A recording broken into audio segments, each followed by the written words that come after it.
জাতীয় নির্বাচনের আগে স্থানীয় সরকার নির্বাচন হবে কিনা খুব দ্রুতই সিদ্ধান্ত আসবে বলে জানিয়েছেন স্থানীয় সরকার উপদেষ্টা আসিফ মাহমুদ সজীব ভুঁইয়া। 3 দিনের জেলা প্রশাসক সম্মেলনের শেষ দিনের প্রথম কর্ম অধিবেশন শেষে সাংবাদিকদের কথা বলেন তিনি। জনগণের সেবা প্রাপ্তির স্বার্থে জাতীয় নির্বাচনের আগে স্থানীয় সরকার নির্বাচনের পক্ষে মত দেন আসিফ।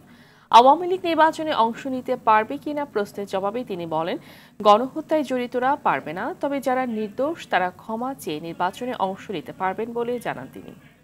একজন অফিসার যখন 2-3টা দায়িত্ব পালন করতে হচ্ছে, তাকে কোনোটাই আসলে ঠিকভাবে পালন করা একজন মানুষের পক্ষে কঠিন হয়ে দাঁড়ায়।